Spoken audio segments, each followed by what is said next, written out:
Good afternoon, everybody, and welcome to this new installment of the Indo-Pacific Partners webinar series organized by the National Security College. This evening session will be dedicated to strategic challenges raised by climate change in the Indo-Pacific, comparing Australian and European perspective. My name is Frédéric Grare, and I will be moderating this session. It is now common knowledge that the Indo-Pacific is the part of the world most exposed to climate change. Climate change is a source of dislocation and disruption. It does put humans' welfare and community stability at risk, and it is indeed a threat multiplier. It can impact critical infrastructures, exacerbate existing maritime security challenge, and its transnational nature makes it moreover a potential source of regional tension when it actually should be a driver of coalition building. It has therefore potential strategic consequences, and how various entities, states like Australia or France, or supranational bodies like the EU perceive and address the problem, how their perception converge, or on the contrary, oppose on the issue, will be the topic of today's seminar. And to do that, we have two very eminent speakers. I'm very glad to welcome Professor François Gemenne from HEC Paris, where he is the academic director of the Master in Sustainability and Social Innovation. He's also a co-director of the Observatory on Defense and Climate, of the French Ministry of Defense, and was a lead author for the 6th assessment report of the Intergovernmental Panel on Climate Change, the IPCC. Dr. Wesley Morgan on the Australian side is a research associate with the Institute for Climate Risk and Response at the University of South Wales, and he has written widely on climate change and international relations in the Pacific Island. His research considers the way countries work together at the UN to tackle climate change and integrate climate change into their foreign policy and national security strategy. And let me just briefly say that he was one of the contributors of this book entitled Climate Politics in Oceania. So without further ado, I will immediately turn to François Gemenne, not, however, without indicating that, as always, the presentation will be followed by a discussion, and you can already start writing your questions in the start box. François Gemenne, let's start with you for your perspective on the issue, and you have about 15 minutes. Sure. Well, thanks a lot, Frédéric, and it's a pleasure to join this seminar. I have to say that, and I will try to convey also, I guess, what could be a French perspective on the issue, and I think that clearly in France for about 10 years now, there has been a kind of wider realization of the security dimension of climate change, especially in the Pacific.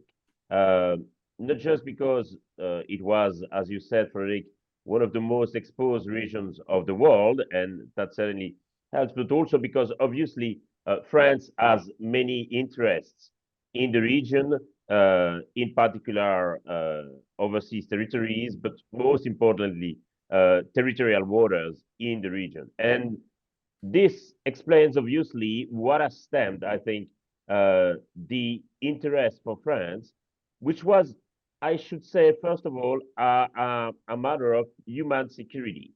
France was initially mostly concerned with the security and well-being of its own people, and yet there were many demands from the French overseas territories when it comes to adaptation. And certainly, while the debate in Paris on adaptation was not there, it was already a rather pressing issue in the overseas territories.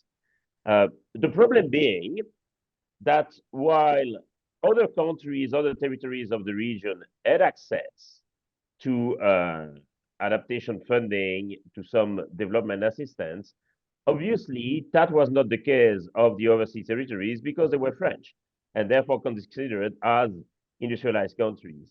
And for that reason, most of them didn't have any access to international multilateral funding. And that explains a lot why they felt a little bit left alone. Because they were obviously in the same situation with the same exposure to risks as the other territories of the region, but didn't access the same level of funding. And it was also, in a way, rather difficult for them to align their interests in the negotiation with the countries next door. And there was clearly some kind of discrepancy between the realities that these territories were facing at home and the way they were represented in the negotiation and the lack of access to multilateral funding. And I think it's fair to say that this is how the question pretty much started. Then another dimension that was brought up on is the security dimension for the simple reason that illegal fishing was reported in the region and that on some other occasions, including humanitarian disasters, the countries of the region, and in particular the small island states, were calling France to the rescue and to assist them with the appraisal of illegal fishing boats, for example. And for that reason, there has been a number of multilateral forums in the region, most recently the South Pacific Defense Minister Forum, SPDMM, which addressed the issue. Obviously, France is also looking with great interest at what New Zealand and Australia do. And it is looking at this with great interest, not just for military cooperation, but also for humanitarian reasons, and in particular, the migration agreements that have been negotiated between New Zealand, Australia, and a few other countries next door. As you know, one of the key practical issues when it comes to the human security in relation with climate change in the South Pacific is obviously the issue of people displacement and relocation. This has been a significant concern of the small island states of the regions, I would say since the 1950s, even before climate change was really considered, there were fear of overpopulation, there were fear of lack of resources, and this prompted some of the countries in the region, for example, to buy some land in other countries.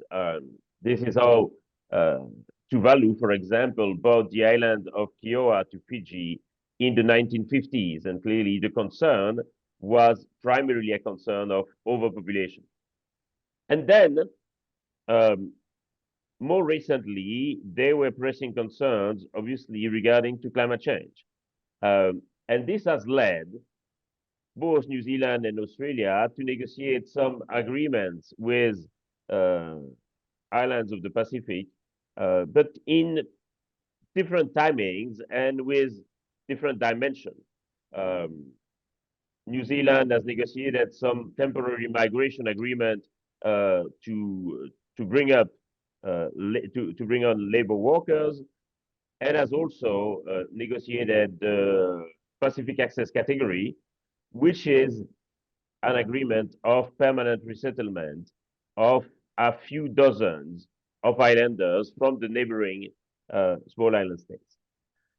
And for a long time, Australia had, I would say, looked away.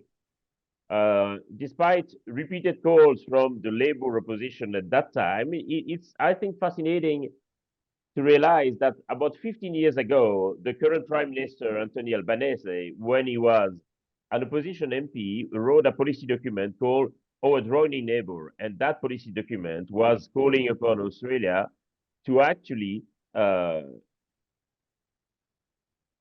establish some sort of climate visa that would enable the islanders from neighboring countries to actually find refuge in Australia.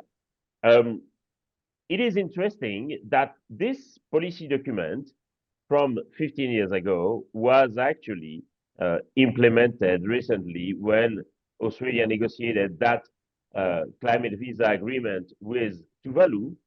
And also, and this has been little reported, at least in France, when Australia committed to working with Tuvalu for the continuity of its statehood. It is not clear exactly how the continuity of such statehood can be enabled and ensured, but it is interesting to note that this is obviously a key concern. Because sea level rise clearly is threatening the very existence of some of those territories. And without considering these territories as doomed territories, it is clearly important to try and look at some potential options B. And this raises the question about the relationship that we've always established between the territory and the state.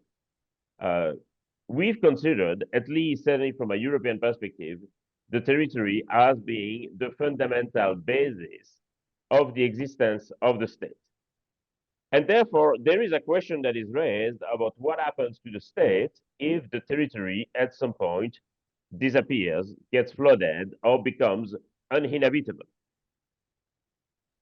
And at the moment, such thoughts and reflections are clearly little advanced. And it would seem, I guess, completely unfair to many that those countries, if they lose part of their territories, could also lose their statehood, which is the reason why different solutions have been considered, including the possibility of creating some virtual states, some deterritorialized states. And I think this is where it is really interesting to try and understand what Australia meant when it said that it committed to working with Tuvalu for the continuity of its statehood. What does it mean exactly, and what did Australia commit to beyond this language that can appear as rather vague? I think that is one of the fundamental questions to ask, because very clearly, we often from France look at the South Pacific as some kind of laboratory of climate change. And therefore, what will be decided there, the adaptation policies that will be implemented, and obviously also the migration agreement that will be negotiated, are considered of primary importance because potentially they could be a kind of forecasting signs of what will happen in Europe and in the rest of the world. Something that I also want to mention, and that could also help us, I guess, kickstart the discussion, is that initially the South Pacific was regarded, as I said, as the laboratory of climate change, especially when it came to migration and displacement. And a lot of these refugee movements were often treated as the canaries in the coal mine of climate change. So the signs that should alert us about the very consequences of climate change. Since the summer of 2022, the French public has obviously realized that they were not immune to the impacts of climate change, and that France was not apart from those climate impacts. And what I mean by that is that until the summer of 2022, there had always been some sort of distance that was put between ourselves and the impacts of climate change. The impacts of climate change were considered as something for the future, something that would happen far away in the South Pacific, for example. And when France was hit directly by the heat waves or by forest fires, clearly there was a collective realization that France was no longer immune to the impacts of climate change. And in a recent poll, 26% of the French considered that they might be forced to move and relocate within 10 years as a result of climate impacts. So obviously that doesn't mean that 1/4 of the French population will relocate in the next decade as a result of climate impacts, but that means at least that a significant portion of them is considering the possibility and that a situation that used to be considered as something for the others, as something really far away, is now becoming something that the French could consider for themselves as well. And therefore, this I think amplifies the reason why everything that is being done in the South Pacific will be considered as something that could potentially apply to France and to Europe in the future. And therefore, it only reinforces, in a way, the role or the vision of the South Pacific as some kind of laboratory of climate change. And I'll stop there, and hopefully this will help us conduct a lively discussion. Thank you very much, Francois. Let's now turn to you, Wes, for your views on the way Australia looks at the issue in the South Pacific in particular. Yes, thank you. Really fascinating contributions there, Francois. I have prepared some slides and I'm going to try to share them, hopefully without a hiccup. So that works? Okay, good. Yes, it does. So I've already been introduced, so I won't do that again. I've already had a quick plug. I have a book out with colleagues, an edited volume on climate politics in Oceania, but only to flag that I have written a series of reports that are focused specifically on the nexus between climate change, national security, and Australian strategy in the near region, particularly in the Pacific Islands. I am certainly going to talk about Australia's approach to the issue, but also just want to share that I spent 12 years living and working in the Pacific Islands, including teaching international relations at the University of the South Pacific in Fiji. So not a Pacific Islander, but we'll talk a little bit about Pacific perspectives as well. So thinking first about climate change, you know, it's so fascinating the way that Francois was just saying that people in France are starting to realize climate change as a threat, direct threat to them in ways that perhaps the Pacific already had for quite some time. I think I share that insight because I think increasingly countries are realizing that climate change is a pressing national security threat.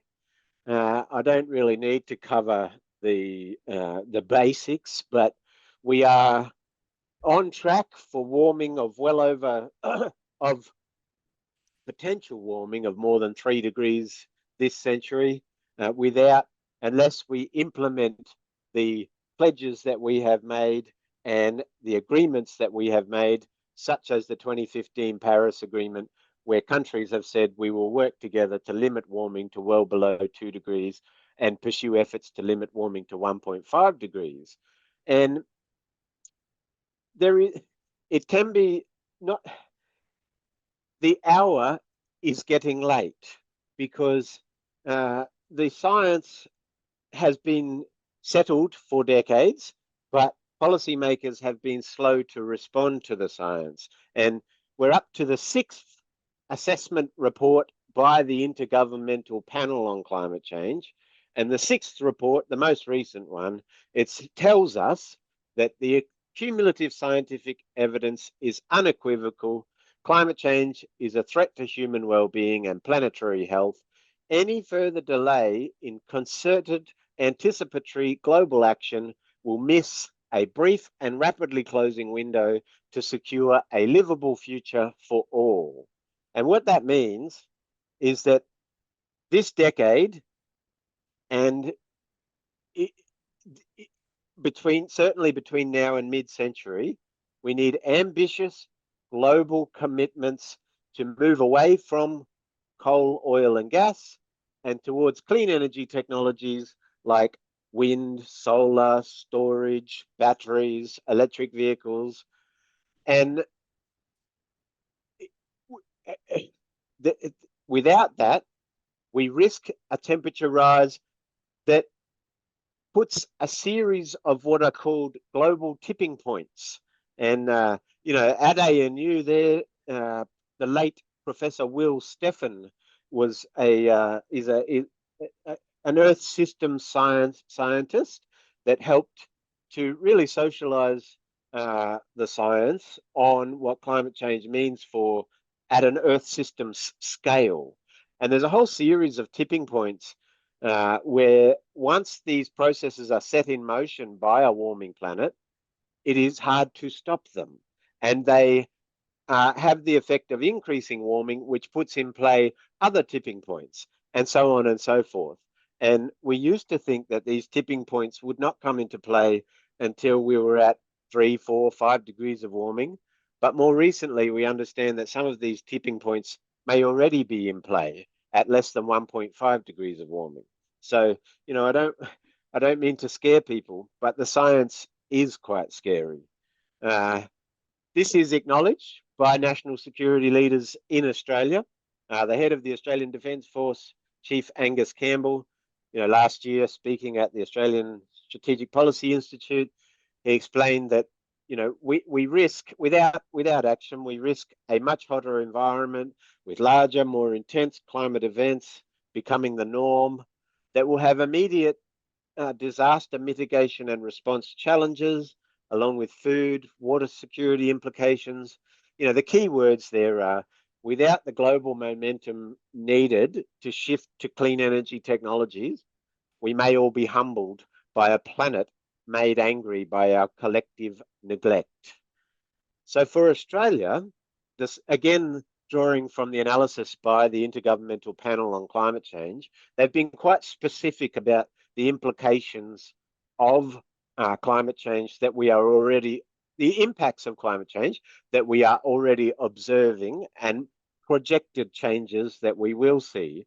So already particularly vulnerable ecosystems like coral reefs, like alpine ecosystems, you know, on Australia's relatively few high mountains and alpine areas, they're very much at risk already. You know, Australia is seeing and will continue to see much longer fire conditions with more extreme fire danger days. So we, you know, a more frequent and extreme bushfire events, increase in heat wave deaths in Australian cities, a loss of agricultural jobs and productivity with associated stress on rural communities in Australia, sea level rise and coastal flooding.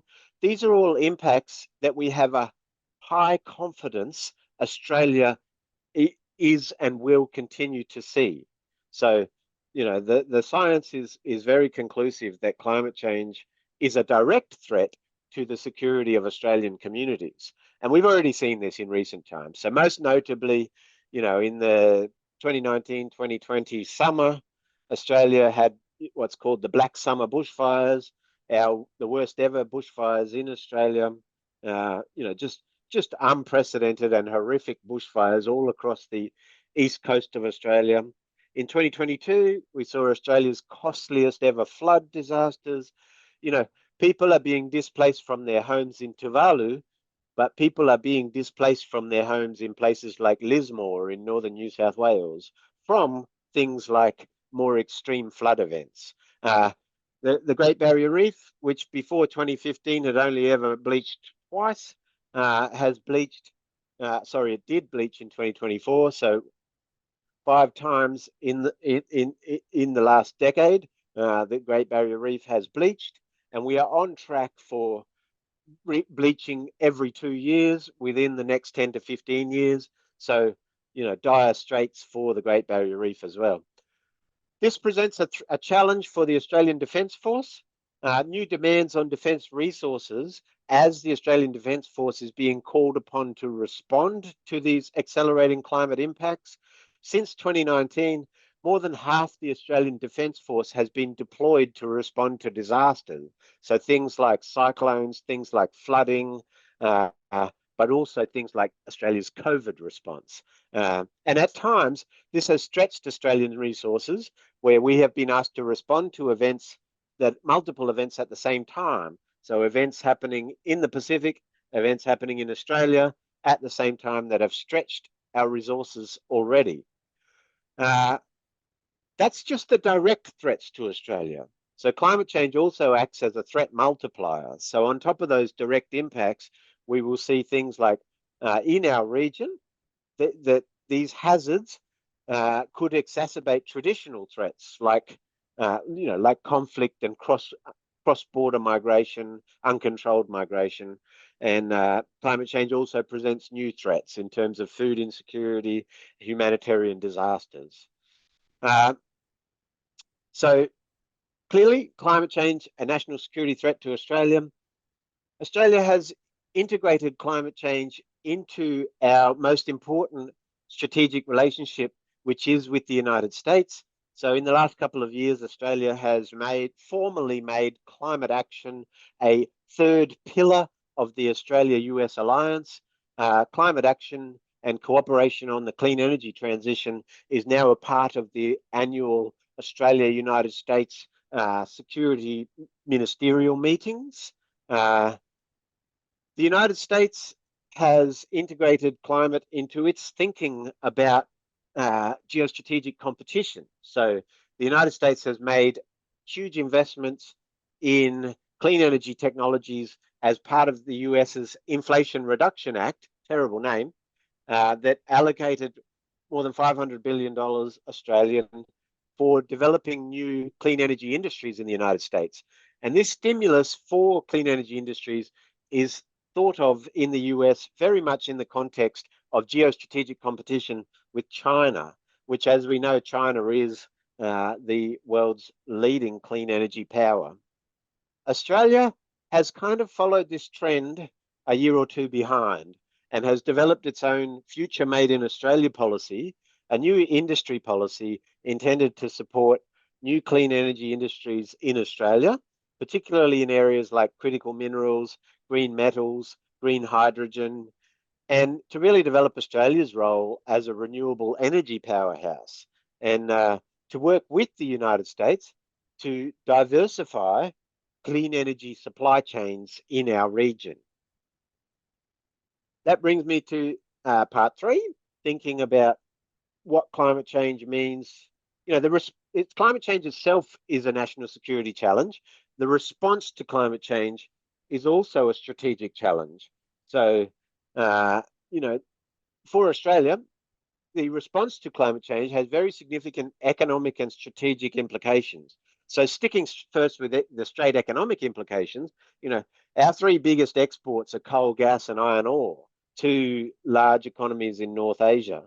But all of these economies have set targets to achieve net zero emissions and interim targets along the way. And that means that their energy mix is rapidly changing. So their demand for Australian coal, gas, and iron ore will shift and is shifting. The other thing to say that's perhaps more of a strategic implication is that China has become the world's leading power with regards to clean energy technologies, dominating the supply chains, the critical minerals that are used to produce batteries, electric vehicles, photovoltaics, wind turbines, etc. And that presents a challenge, particularly because we have seen China exhibit a willingness to use its market power to coerce states to make decisions that favor Beijing. So we have seen that in some of the interactions between China and Australia in recent years. And I'm sorry about all the information on the slides, but there's a couple of quick graphs here. This graph, the International Energy Agency, estimating market size from 2020 out to 2050. In red is the market size for oil, which declines rapidly over the next few decades, whilst the market size for clean energy technologies rapidly grows. So it's only a very broad, to give a sense of the scale of the shift that we are talking about. We are shifting from a world in which we think about energy security through a prism of coal, oil, and gas to a world where we think about energy security through the prism of secure and diversified clean energy supply chains. And Australia has positioned to work with the United States, but also other partners in the region like Japan, like India, to develop, conscious of China's role as the leading supplier of these technologies. Just this week, for example, Quad countries, Australia, Japan, India, and the United States, met at Joe Biden's house in Delaware, in Washington, and they issued a statement which included a commitment to collaborate on clean energy supply chains, and particularly to encourage India to become a major supplier of clean energy technologies, which is seen as important in ensuring a diversity of sources. So we're not all dependent on China for our solar panels, as it were. Finally, shifting to thinking about the Pacific. So Pacific Island states are considered increasingly important in the context of growing geostrategic competition between the United States and China. So in recent decades, since the end of the Second World War, major powers, perhaps with the exception of France, paid less attention to the Pacific region. So, the US closed embassies, the Peace Corps volunteers went home, but in recent years, China has had a growing influence in the region, lending more money to Pacific countries for infrastructure projects and looking to develop new security partnerships with Pacific Island countries. And this has seen a renewed interest in the region by China, but by the United States as well. Australia has a long-standing interest in the Pacific of what could be said in shorthand as strategic denial. So for well over a century, Australia's interest is in deterring threats in our region, avoiding major powers with interests that are different to our own, developing a presence in the Pacific. This has been a major strategic priority for Australia that is second only to the priority of denying attack on the Australian mainland. And I'm conscious that there's an awful lot of slides here, so I'll jump through things. But, in 2022, China signed a new security arrangement with the Solomon Islands. And that really got the alarm bells ringing in Canberra, in Washington, because there was concern that this complicates the strategic state of play in Australia's maritime approaches. The US has responded in recent times with new embassies in the Solomon Islands, in Kiribati, in Tonga, new aid to the region, a new special envoy to the Pacific Islands Forum Secretariat. The US Vice President Kamala Harris, she met with Pacific Island leaders. Pacific Island leaders have been invited to the White House. This is clearly an area of interest to the US. I've said this already about strategic denial being Australia's key interest. But a key thing to say, I can head towards the exit, Frédéric, but a key thing to say is that Pacific Island states have a contrasting security priority. So for decades, Pacific Island countries have been crystal clear that they see climate change as their single greatest security threat. So as early as 1990 and 1991, Pacific Island countries were issuing joint declarations explaining that they see climate change as a threat to their territory, their physical territory, and to their survival as nations. And they have advocated for this understanding of climate change at the United Nations Security Council on repeated occasions. So they have sponsored resolutions for discussion at the UN General Assembly. They have lobbied for discussion on climate change and security at the UN Security Council. And repeatedly they say things like, look, the world needs to understand that for Pacific Island states, climate change is a national security threat, no less serious than guns and bombs are to other nations. And in 2018, Pacific Island countries issued a regional security declaration which reaffirmed climate change is the single greatest threat to the region. What this means is that Australia has this strategic interest in being the security partner of choice to Pacific Island countries, but Australia has been reluctant to act on climate change. So for much of the last 30 years, Australia has assessed its interests as being tied to its fossil fuel industries. So Australia is a major producer and exporter of coal and gas, and in the mid-90s said, oh, if the world takes urgent action to tackle climate change, we will be disproportionately impacted because we have these industries. And so Australia has sought to minimize obligations to cut emissions and to maintain those industries. But this has undermined Australia's position in the Pacific, where Pacific Island countries are calling for ambitious global action to cut emissions. So in 2019, things came to a head in Tuvalu when the last Australian Prime Minister, Scott Morrison, he was there, and look, I won't go into it, but they had a fight at the leaders' meeting at that year's Pacific Islands Forum, and the Fijian Prime Minister at the time came out and spoke to media after that meeting and said, look, we're better off dealing with China. And it just could not have gone worse for Australia in terms of pursuing Australia's strategic interests in the region. And it's because of this clash in terms of climate policy.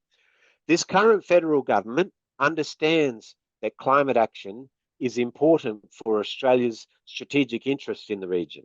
So 4 days after it came to power, Australia's current Foreign Minister, Penny Wong, was in Fiji at the Pacific Islands Forum Secretariat explaining, we have let you down. Australia has let you down while you have been global leaders on climate action. But our new government commits to do things differently. We will stand with you shoulder to shoulder to tackle the climate crisis. And the Prime Minister Albanese, okay, one last slide is that a key part of the commitment that the current Australian government has to the Pacific is to host the UN climate talks with Pacific Island countries in 2 years' time. We're currently bidding to do that, and it is very likely that we will win that bid. And so that's intended as a concrete expression of Australia's willingness to work with the Pacific to tackle their key security threat. I'll stop there. Apologies for going over time. Thank you very much, Wes, and thank you for a fascinating presentation and very broad one. Let me remind everybody that before we continue our conversation, that you can put your question or comments in the chat and they will be conveyed to the speakers.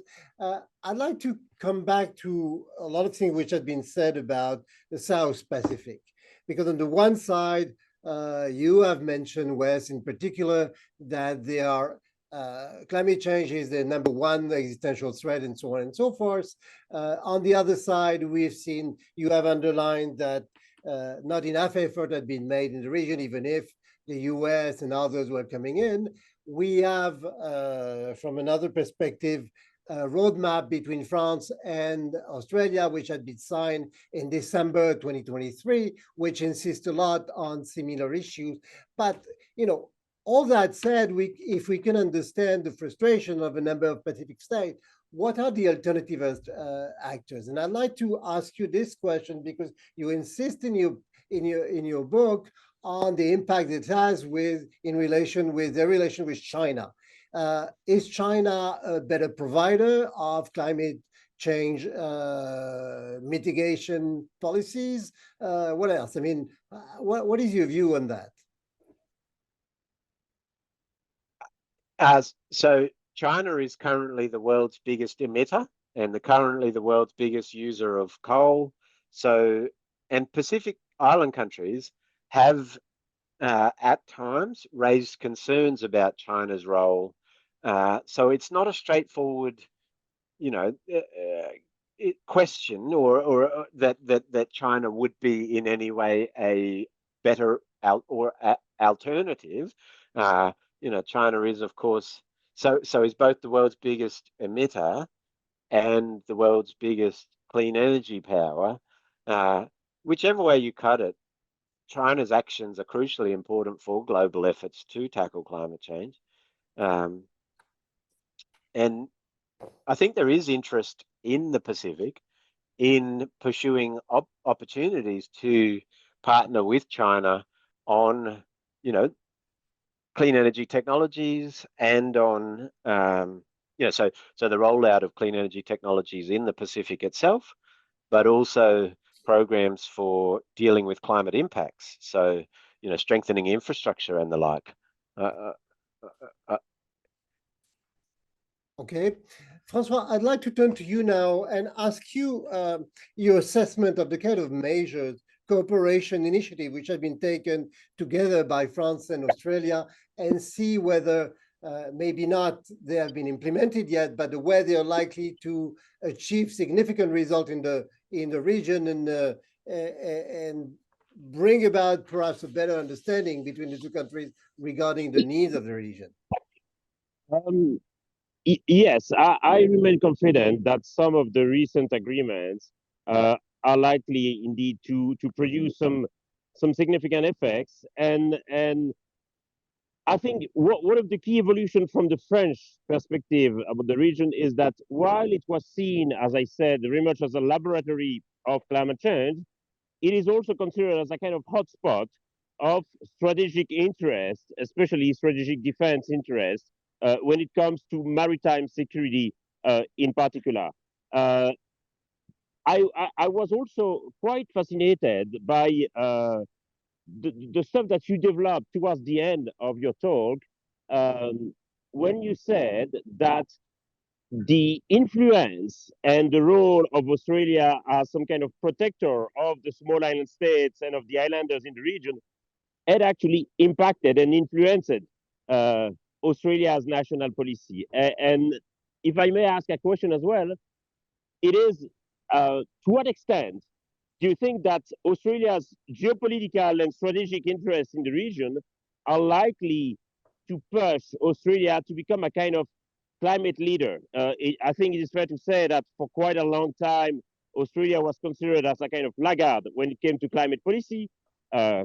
Just an anecdote, but the highest peak on Tuvalu is nicknamed Mount Howard in reference to John Howard because of its lackluster climate policy. And therefore, I was wondering if that new geostrategic interest of Australia in the Pacific was likely to push it to become some sort of a climate leader, or whether you would consider that its new leadership role was rather the result of the new government in power. Or is it a bit of both? Wesley? So it is a bit of both. And look, the reality is that it is, Australia does have these really deep, long-standing strategic interests in the Pacific, and reluctance to act on climate has undermined the pursuit of those interests. But that alone is probably not enough to shift Australia towards being a climate leader, but it may contribute to that shift. So what would also very much contribute is the broader context of change in the United States, where the US has started to see clean energy technologies as important for their own economy, their own geostrategic competition. We're adopting this clean energy industry policy now through the Future Made in Australia Act, but also change in Australia's trading circumstance. So those economies in North Asia that are buying our coal and gas, they are planning to reduce their use of coal and gas, and that will change Australia's appreciation of its national interests. So, the Pacific is a big part of it, but on its own, probably not. The Pacific plus changing economic interests, I think, is enough to overall shift Australia's conception of national interests towards being a leader on climate action. I mean, this is something that is happening. Globally, investment in clean energy technologies overtook investment in fossil fuels in 2018. This year is expected to be roughly double investment in fossil fuels. And so that is going to shift Australia's conception of its national interests. Does that make sense? And to be sure, in the lead up to the last federal election, the now Foreign Minister Penny Wong, she said that the China signing a security deal with the Solomon Islands was the worst foreign policy blunder in the region that Australia has seen since the Second World War. And this was seen as something that, you know, a point of difference for this Labor government, that climate action would be important for national security. Yeah. So I do think over time, the conservative side of politics will also see climate action as important for our strategic relationships with the US and in the region. No, and adding to that, and thanks for the answer, that's also interesting that COP31, which is likely to take place in Australia in 2 years' time, is very much framed as the COP of the Pacific. Yes, I mean, you know, it at the Australia-US ministerial meeting, like at the Quad meeting this week, Quad leaders noted their support for Australia's bid to host COP31 with the Pacific. So it's kind of seen, you know, Australia is a middle power on the global stage, but this is seen as a contribution to, you know, our broader relationship with countries like the United States and others, that, look, we are working with the Pacific to be a regional provider of public goods, to be a security partner. So yes, Australia is very keen to bill COP31 as an Australia-Pacific COP, as a Pacific COP. You know, it's not without risk, but I think it is a bold and important strategic move. I would like to turn now to the audience. We do have a question from Fiona Ryan for both of you. And the question is there any disagreement in the Pacific on the issue of Article 6 emission trading, considering some forested countries want to use REDD plus and also offsets such as the Melanesian spearhead? So who of you wants to answer? Oh, it's a complicated topic. Yes, definitely for me, but I'm sure that you, Wes, will be able to understand. Well, only sort of. So, you know, the Article 6 refers to the Paris Agreement rules regarding international carbon markets, and the idea that you might be able to trade, particularly forests, as offsets to help with decarbonizing and international trade. And some countries in the Pacific, like Papua New Guinea, like the Solomon Islands, are forested. You know, they have very large tropical forests, and they have an interest in the global talks in being able to sell carbon credits, perhaps, you know, sell offsets to polluters. But others argue that, look, you need to really focus on cutting emissions at the source. You need to be reducing the use of fossil fuels. That there are scientific issues with regards to using offsets to reduce emissions in theory. So it's quite complicated. There are different interests in the Pacific. So yes, I would say that there are disagreements and tensions in the region with regards to these carbon markets. François, if you're still with us, I mean, do you want to answer the question? No, I'm not sure exactly what is the state of disagreement in the Pacific. What I can say is that the issue is also controversial in Europe, and not all countries are aligned to what kind of offsets will be allowed. And obviously, this is a matter of what you consider as equitable and efficient in the system. That's also a matter of national interest. Like, do you have a lot of biomass? Do you have a lot of forests? And therefore, it's often difficult to distinguish between the national interests of the different countries and their conception of what would be a fair and equitable system. But this is certainly very controversial in Europe as well. Time is running fast, and we'll have to close this session in a few minutes. But I'd like to ask you a few questions. Since this webinar series is about, discussing between Australia and France topic of common interest, I'd like to look a little bit more specifically at the at the roadmap and the climate change within the roadmap. A number of initiatives have been announced. I don't know how far they have gone in the implementation, but I would like to have your opinion of what has been decided and the future of this cooperation. I'd like to start with you, Wes, and then to you, François. Sorry, just to clarify, the roadmap for cooperation between Australia and France? Yes, which was signed in December 3rd, 2023. And we speak, for example, on cooperation to space for observation satellites that they are making progress in the implementation of the Paris Agreement, but also information sharing, the Kiwa initiative, and so on and so forth. I mean, the needs are huge.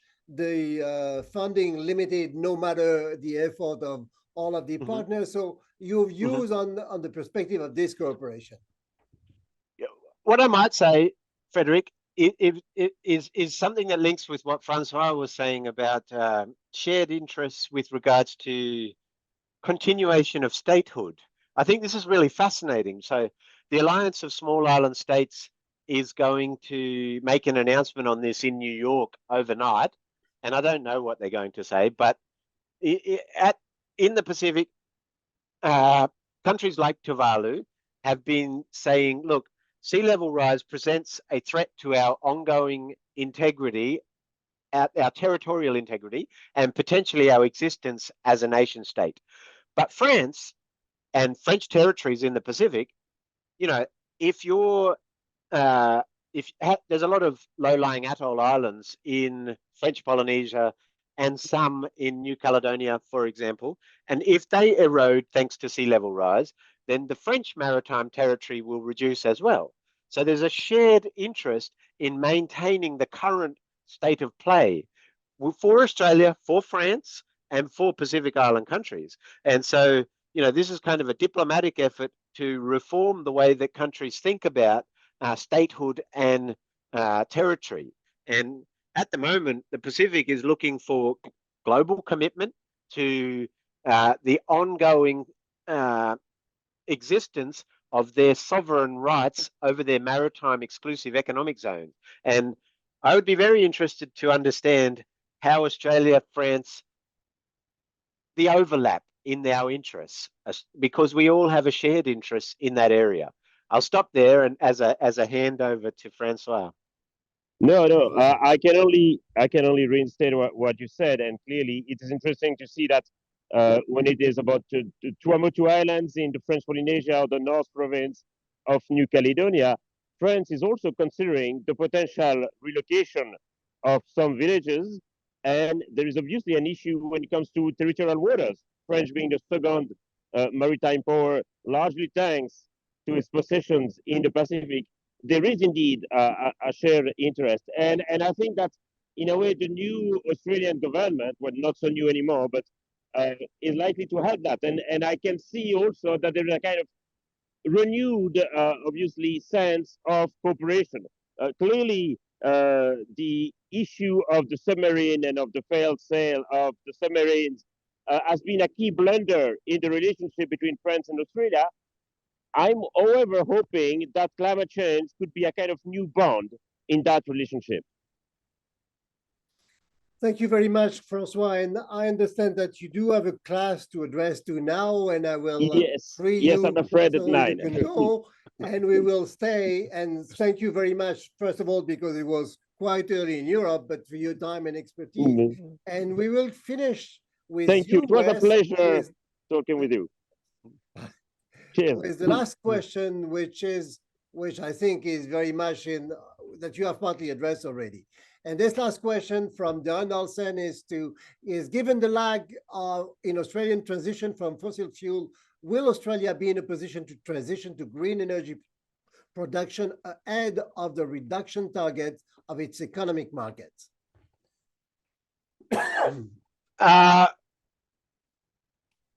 We would be, you know, what the question implies is I think, a very important point, which is that if Australia stands still, we will lose out. So today we are a major exporter of coal, gas, and iron ore, but in future countries are going to not want coal, not want gas, or want less in coming decades, and will instead want clean energy commodities that are important for commodities that are important for clean energy technologies. And critical minerals are a big part of that. You know, if we can onshore some of the processing for iron ore and develop green iron, green steel, green aluminium, and export them to countries in North Asia, we will help them to meet their climate targets. At the moment, we really need to get our skates on. So the transition is happening faster than we are developing these new clean energy industries. The answer to the question is, we will see. Well, with those words, I mean, we will bring this session to a close. I will not do so without first thanking the audience for joining us this morning.